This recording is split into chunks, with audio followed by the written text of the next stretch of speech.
ठीक नमस्कार मु अरुण कुमार बाइन मालकानगिरी जिलार हरडागुड़ा प्राथमिक विद्यालय शिक्षक आज ऑनलाइन क्लास रे समस्त को स्वागत हौ पिला माने आज मु तुमको पंचम श्रेणी विज्ञान उद्भिदर विभिन्न अंश विषय रे कहवाकू जाउछि।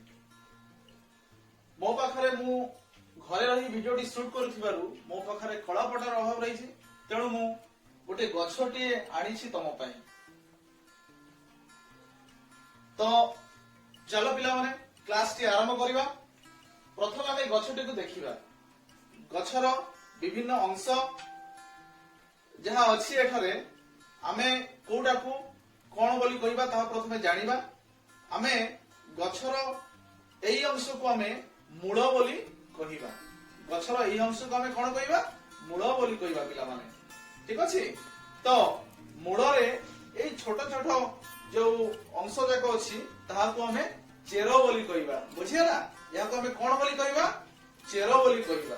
तो एई चेर उद्भिद को कोन पय सहाय्य करे ना एई चेर सहाय्य रे उद्भिदटी माटी भितर थिबा विभिन्न खनिज लवण एवं जल को शोषण करी से बंची रहे।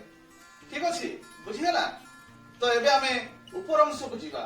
यहा को हमें कोन कहिबा उद्भिदर डाळ बोली कहिबा एवं डाळरू जो शाखा जाको बाहर छी यहा को हमें कोन कहिबा कांड बोली कहिबा। बुझियला पिला माने यहा को कोन कहिबा कांड बोली कहिबा। तो आ गोटे गछ आनिछि देखिबा से गछ रे कोन अछि। ए गछ रे देखो एई गछ रे हमरो किछि फूल फुटिछि या को हमें गछर फूल बोली कहिबा एवं तापरे एटा को गछर फल बोली कहिबा। बुझियला पिला माने उद्भिदर विभिन्न अंश विषय रे। हो पिला माने आउ थरे मु तुमको बुझौछि भलो करी बुझिବାକୁ चेष्टा करो। देखो ए तळे जो धळा अंश को देखुछो इहा को हमें मूल बोली कहिबा। मूलरू जो अंश बाहरिछि ता को हमें चेर बोली कहिबा। बुझियला पिला माने ए देखो ए मूलरू जो धळा धळा चेर जाको बाहरिछि या को हमें कोन कहिबा चेर बोली कहिबा। धळा अंश को हमें चेर बोली कहिबा।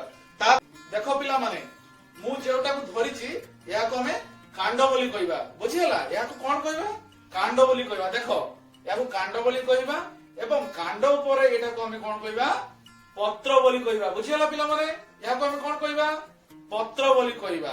यहा पर हमें देखिबा देखो एई जो हळदिया फूलटी फुटी छी यहा को हमें गछर उद्भिदर फूल बोली कहिबा। देखो एटा फूल एवं एटा को हमें कोन कहिबा फल बोली कहिबा। बुझियला पिला माने एटा को फल कहिबा एटा को फूल कहिबा। आउ थरे बुझौछि देखो एटा को हमें मूल कहिबा। मूलर ई धळिया अंश को हमें कोन कहिबा चेर बोली कहिबा। तो पिला माने ए जो ऑनलाइन क्लास रे मु जेटा तुमको बुझेली उद्भिदर विभिन्न अंश विषय रे तमे बुझिबा को चेष्टा करिवो ऑनलाइन माध्यम रे।